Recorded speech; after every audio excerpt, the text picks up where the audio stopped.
Wolverine has been the king of tank busting since the very beginning of the game, and if you are watching this guide, chances are you have finally thrown in the towel and decided to learn him. My name is Paz, an Eternity player on the competitive ladder, and I'm going to tell you all of the things you need to know in order to pop off and carry your ranked games on Wolverine. Starting off, understand that Wolverine is all about displacing enemies, mainly the tanks, and finding picks with the rest of the team by his side. Rarely is he ever really flanking or looking to go in to the enemy team. Rather, he was always trying to bring enemies back into his team. It doesn't even have to be just the tanks either, by the way. If you can kidnap a support with ultimate back into your team and eliminate them before they get to use it, I mean, that's still very valuable here. Lurk in the shadows, hit consistent grabs, and you'll be carrying games in no time with Wolverine. With that out of the way, let's look into the kit of Wolverine. Starting with his passive that holds his entire kit together, we have Berserker Rage. Essentially, as you play the game, Wolverine will begin to build rage under his crosshair that goes from 0 to 100 charge. There are many different ways to build this rage charge, by the way. Your normal primary fire builds 10 charge per hit. The Berserk version of the primary fire only builds 5 charge per hit. Your alternate fire gets 15 rage per hit. Your leap generates 10. And it's also very important to note that for all rage building up to this point, that it does not actually double if you hit 2 targets at once. The only thing that matters is that you hit the initial thing itself. The ultimate is different though. For every person you grab with your ult, you gain 25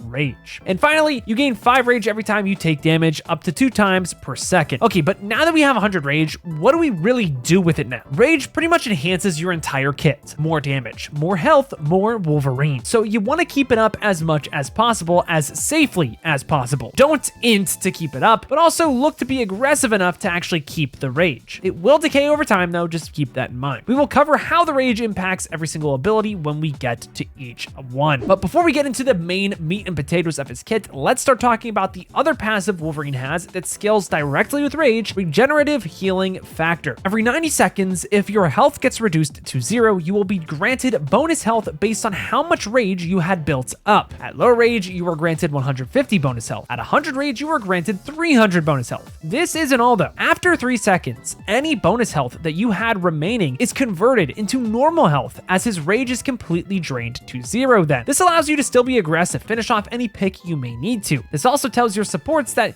any time they spend healing you is pretty much useless in this form if you were able to get out, especially if other players on your team need help, since I'm going to be able to help myself on Wolverine later if I can live. Finally, you might think that the cooldown of the passive is pretty long, and well, it is. You are only really going to get to use this about once a fight, and if not, once every 2 fights. There is a way to make this a whole lot faster though. For every elimination or assist you get on Wolverine, you reduce the cooldown of this ability by 10 seconds. This allows you to snowball and absolutely disrespect the enemy team fight after fight after fight. It doesn't really change your playstyle that much, but just know that momentum in team fights makes Wolverine a force to be reckoned with. Use that to your advantage. Now that we understand rage and all of the passives to Wolverine, let's start getting into his main kit, starting with his primary fire, Savage Claw. Wolverine slashes his claws forward, dealing 15 damage per strike at base. On top of this, he also deals 1.5% of the target's max health per swing as well. So for example, a swing on Spider-Man would deal about 19 damage, but a swing on Venom would deal about 27 damage. This might not sound like a lot, but this is where the rage comes in. For every point of rage you have, you deal progressively more percentage-based damage. At 100 rage, you deal an additional 4.5% damage, totaling to 15 plus 6% of the target's max health per swing. So for Spider-Man, the damage goes from 19 to 30 damage per swing, but for Venom, it goes from 27 to 63 damage per swing. You can swing about 4 times per second, so at 100 rage, you are pretty much going to be pumping a good amount of damage, especially on tanks. More often than not though, you are using the claws at the start of the fight to build rage at a very close point in the fight, to finish off a target after you pull them into your team. This primary swing is not like the Iron Fist swing, where you're just going to punch a target the whole fight. You are specifically trying to build rage if you can, and then you're going to move on to grabbing. Moving around the map though can sometimes be difficult on Wolverine as he's not very fast at base. That is where Wolverine's alternate fire, Vicious Rampage, comes in. This allows him to dash 7.5 meters forward every 3 seconds. The ability does the exact same damage as one primary fire swing as well. In other words, it has the same base damage and damage scaling off of rage. To be honest, it is a very simple ability that sets you up to do a lot of different things. First, it allows you to build rage, not only with the ability itself, but also it allows you to get in and slash without the pressure of dying, since you can just slash back to your team right after. It can also be used as a finishing tool. If the enemy uses a movement cooldown after you grab them, you can catch them before they get out and possibly find a pick in time. Finally, it can also be used as a tool to just set up big grabs on the enemy tanks and just be a whole lot more consistent. If you need to quickly get behind a tank, you can easily slash behind them and then pull them into your team. You just have to be careful that you do not go too deep or not deep enough, because then you're cooked. But this just comes down to practice. The main idea you need to take away from this ability is that this is your get out of jail free card 80% of the time, but there are times where you can use it to catch enemies out if they are just barely one shot. Before we talk about the leap and grabbing people into your backline, we need to cover the ability that's going to let the entire operation happen, Undying Animal. Every 16 seconds, Wolverine can howl in the air, reducing all damage taken by 40% for 5 seconds. The ability in and of itself is actually really simple, but it's what allows you to actually get away with the things you can do on the character once you hit a grab on the enemy. Most of the time when you grab someone, the entire lobby is just going to be looking at you, so it's essential to winning fights with Wolverine. Legit, every single time you look to grab someone, you should look to howl beforehand. And because of this, it is really important that you play around cover really tightly so that you don't feel that you need to use this early on in the fight just to survive. Avoid using it early at all costs, or else you just are not going to have enough time to try and eliminate enemies that you pull into your team. You can also block Magneto ultimates by popping the ability and then using your right click to dash into the meatball, which is pretty sick when you can pull it off, and it's actually a very valuable play too. You can legit win games by blocking Magneto ultimates here. Enough stalling though, let's talk about the real star of the show, Feral Leap. Every 15 seconds, Wolverine can dive forward and bring an enemy target with him, slamming and stunning them for 0.75 seconds. I swear when it happens to me though, it feels a whole lot longer than this, but maybe that's just, I don't know, how strong Wolverine feels to play against sometimes. The reason this ability is so lethal is because of all of the different damaging properties it has associated with it. So buckle up, we got some math to do. First of all, both the initial snatch and the slam in total deal 70 damage or 35 damage each. Then the slashing primary fire becomes Berserk Claw Strike, allowing Wolverine to slash nearly 6 times per second whether he grabs someone or not. The damage is calculated slightly different though. Each strike deals 6 base damage plus 1% of the target's maximum HP. Just like the primary fire though, Rage does increase the damage of this attack. At 100 Rage, each strike deals 6 damage plus 4.5% of the target's maximum HP instead of just 1%. So Spider-Man would take 17 damage a slice, where a character like Venom would take 42 damage a slice. This might sound like barely anything, but since you are slicing so incredibly quickly, this equates to 100 DPS and 247 DPS respectively, which is pretty dang insane with a character that is this beefy. This means Venom could get melted in literally 4 seconds consistently. This is why tanks like to ban Wolverine. If you don't think you're going to be able to eliminate a target by yourself, you can also pull people off of the map and drop them into pits. This happens a lot in Hell's Heaven, where the pit is conveniently located right next to point. Now that we understand how the leap works, how should we actually approach hitting the ability? Typically, you want to use your dash forward at the enemies to close the distance, and then immediately grab them so that there is nearly no way you can miss this ability. Since it's on a 3-second cooldown to just dash at someone, you'll have that dash again before you really need it, since most of the time after the leap, you're just going to be slashing the enemies anyways. You don't actually have to grab tanks all the time either. You know, likely most of the time you are going to be doing this like 90% of the time in neutral fights, but sometimes it is better to grab a key target with an ultimate that your team just can't deal with. Maybe Star-Lord has ult and your team just doesn't have a mag ult or a support ult to counter it. If you can pull him into your team and just kill him, that could just win you a game straight up right then and there. The same goes for supports with ultimate if you just don't have your own as well. Just keep in mind this does require your team to kind of lock in and shoot what you grab, so you know it's kind of hit or miss here. At the end of the day, if you are grabbing targets consistently and making them hate playing the game against you, you are getting the job done on the character. Before we move on to Wolverine's ultimate, let's start talking about his team up abilities with the Thing, Hulk, and Phoenix. First, we have Metal Cannonball, his team up ability with Hulk and the Thing. Upon confirmation, Hulk and Thing can throw Wolverine into the enemy team, where he can pull them out to the ground just like you can with your leap. It gives Wolverine the same properties as a leap 2. It's pretty insane. Ideally, you just want to keep throwing Wolverine as much as possible so that he can take out flyers out of the sky or just get set up faster in the fight. There really isn't a reason not to, and makes the Wolverine an unstoppable force if played correctly here. It also helps you just get those speed claws so that you can build a whole lot of rage if you really need to. But moving on to the team up with Phoenix, we have Phoenix Warrior. This team up applies special effects to the Feral Leap. Every time you leap, you get a 33% lifesteal effect for 5 seconds, while also radiating a spell field that deals 1% of the target's max HP per second. It might not sound like a lot, but it does add up when you combine it with the rest of the leap's damage. Even if they took the damage away, the lifesteal alone is enough to make it nuts. We've finally made it to Wolverine's incredible ultimate though, Last Stand. Upon pressing this ability, Wolverine launches enemies in a short range in front of him upwards, where he can then launch himself and the rest of them to the ground, slamming anyone in range. The initial knock upwards deals 50 damage, and the slam deals an additional 50 damage on top of 10% of the target's max HP. This slam damage scales with Rage too, by the way. At 100 Rage, you'll deal an extra 30% damage, totaling to a maximum of 40% of the target's total health. So against Spider-Man, a full combo will deal 200 damage. Against Venom, the combo will deal 420 damage, and this is not factoring in other damage you can deal within the ultimate. While Wolverine is slamming to the ground, he can snatch enemies and deal 20 damage per second to them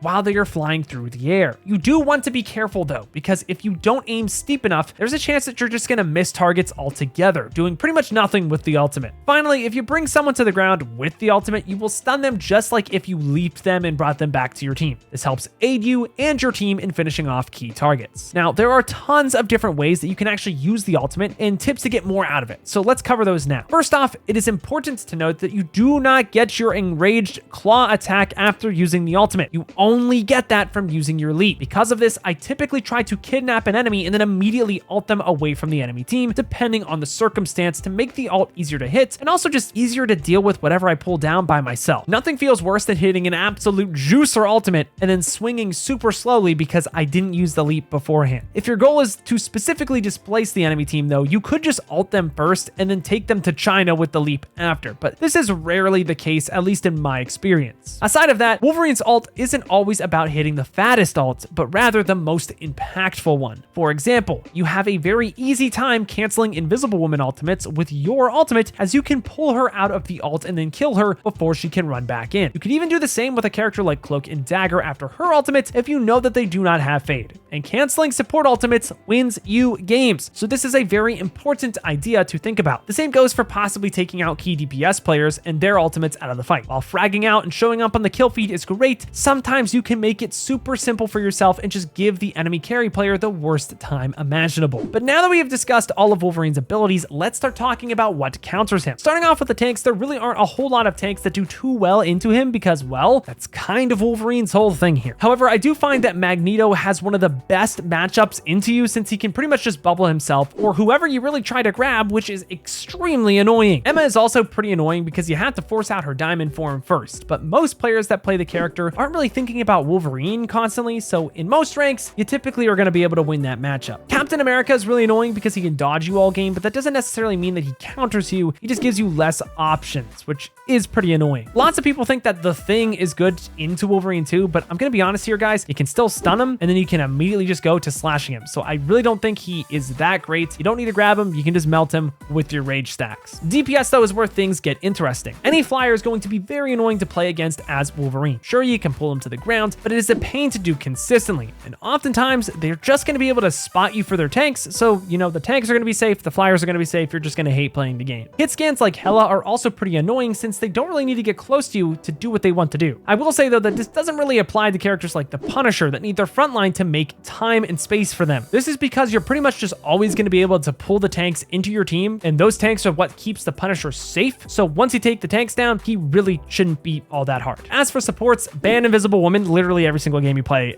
Wolverine. It's pretty much unplayable because her pull just completely cancels your kidnaps, and you will never ever have a fun time playing against her. I'm serious, it just feels horrid. Jeff can also spitball you to the same effect, which is really annoying, although it's just a whole lot harder for him to hit it. As for who you want to play Wolverine with, the obligatory shout out goes to the Thing, Hulk, and Phoenix for the team ups we talked about earlier. Magneto is also still just a good play with Wolverine since he can bubble you when you go for your grabs, stopping the enemies from countering you. As for who to pair with the Mag, anyone that has presence in the front line will probably do the trick and buy time for you to eliminate the kidnapped target while blocking heal. DPS with the same identity also kind of work here. Anyone that can follow up consistently with the pulls that Wolverine makes is just a great pick. Think characters like Bucky that really like to just fish for hooks down main, or even Punisher that can switch to the shotgun when he sees a juicy pull. As for supports, you can't really go wrong with Luna Snow. She's OP, has been OP, and I'm gonna be honest guys, pretty much just always going to be OP. I don't see where she would ever get bad unless they completely gutted her, and that's their OC, so I kind of doubt it. But however, the real GOAT here is Jeff the Shark. I know that he counters Wolverine here, but the speed boost he gives to you are absolutely incredible and make lurking in the enemy team's backline for pulls an absolute piece of cake. There is a reason why this was a meta in the first Ignite tournament. It was just kind of filthy. Rocket is also pretty nice to play with Wolverine, as you can use the blue jump pack to extend your grab after you latch onto someone, taking them to the stratosphere. It's pretty funny, and it's also very applicable. Finally, the comps you really want to play Wolverine into are any just big tank-centric brawl compositions. Characters like Groot and Penny get eaten alive by a good Wolverine, and Wolf can pretty much just stop a scrappy dive in comp with a Venom if they aren't really playing too well. Wolverine struggles though when there aren't really any tanks to grab, so if the enemies are on like a solo tank Captain America situation, it's probably not the best time for you to play Wolverine. But at that point, you can pretty much just switch to any DPS in the game, and you're probably going to enjoy a very free win. Now that we understand Wolverine and his kit, as well as where he is applicable, let's take a look at a couple of VODs to get an even better understanding of his kit. Right, so what's going on, everybody? Today we're going to be looking at Daes, the person that is the GOAT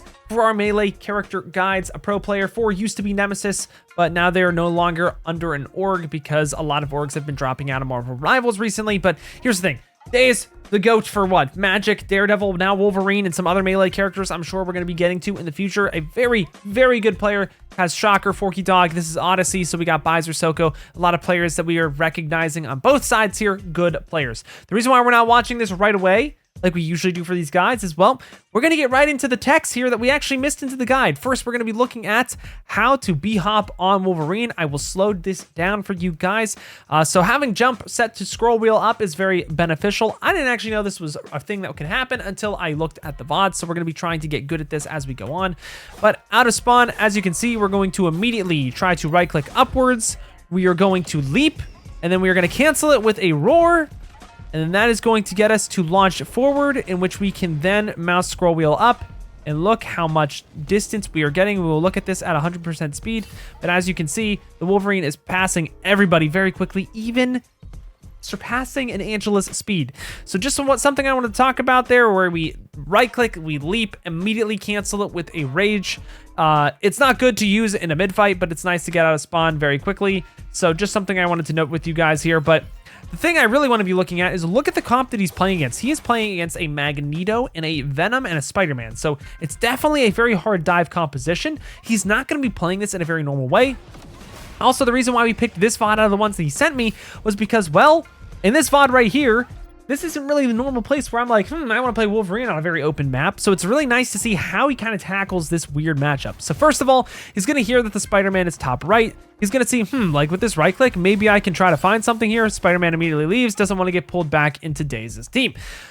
Then what's going to happen here is look how he's not really looking to get aggressive here on these corner chokes. Like if this got broken by the team, which I don't know if they really have enough destruction. I mean, I guess they have Magneto to break this somewhat quickly. They have Loki as well to break this. Even though this wall could probably go up right here, he's not immediately looking to be like, okay, yeah, I'm going to go there. Instead, because he knows they have a Venom and a Spider-Man and knows that they're going to engage, he's actually playing back here on the supports, hiding from the Venom, so it's hard for them to see him. And then he'll immediately go for this dash pull afterwards, get a bunch of charge, not find a pick, but immediately force out the Venom, which is going to be able to give, his team the possibility to possibly turn this around. Now, Forky Dog does die. Not really sure how that happened. We're not watching a Gambit guide, so we'd have to look. But then immediately after this, once he forces out the Venom, he knows he has time to do whatever it is he wants. He goes in, doesn't care if he gets to lethal HP, because again, he has that passive, and is just going to swing main because of the new buffs, which nets him 2 picks, which then makes it a 5v4, very easy for the enemy team, or for his team to destroy the enemy team. Then again, he's just going to play a little bit more of a safer play style because he doesn't have rage anymore. He just used it, and now he's just going to get some more off of that, try to peel for the supports, see if the Venom's going to come out and spawn very quickly. He doesn't, so he's going to be able to get some charge off of the Spider-Man. Once he has some rage, he's going to immediately get onto this Magneto in their back, or in the front line, pull him into his back line. Going to be able to possibly find a pick here with the Angela. Doesn't look like he can, just because I don't think they had a median around. Median was taking an off angle, so it was a little hard for him to, follow up on that pick, but that's totally fine. I mean, that's still a lot of rage going into this fight, and then he's going to assume a lot more of a less aggressive position to possibly stop the Venom from getting a pick onto the supports. It's like this very much against the dive, like an ebb and flow kind of play style here. He wanted to look for more, but the enemy team didn't go for something, but he's still going to be able to, go back, stop the Venom from engaging, and then go back to his team and help them out on the front line. The main takeaway I want to show you guys, though, is this VOD right here against the Venom. It's not like your normal, I sit in frontline Wolverine pulling the Groot into the enemy team. It's very much catered, the Wolverine playstyle is, around what the enemy team has and what you're going to expect off of their engage. If they have a dive, you can play in your backline and play to be like a sentinel, take the Venom away, and then go for something big. But if it's like those brawly type of playstyles, we can kind of look at those. So we'll look at a couple more VODs, see if the compositions change up, and if the playstyle then changes alongside with it. All right, so for this VOD, understand it's the same composition, different submap, but it changes the way we're gonna play. So the big thing here is notice how they're not really looking to, try to get the Venom in the backline, because on this map, it's really difficult for Venom really to dive and engage. He has to kind of wait until the enemy team comes out here, and then he can look for an engage, because again, there's a huge roof above all of the supports here. Very difficult to dive that. At the same time, too, Forky Dog almost has a Gambit ultimate. I want to show you guys how the Wolverine's actually playing around the Gambit ult. It's not really how you would expect. I mean, it kind of makes sense after you look at it, but it's not like very intuitive in terms of how it goes. So right here, instead of really looking for a pull, the Gambit ult goes through, and the Wolverine just dives the backline and starts slashing away.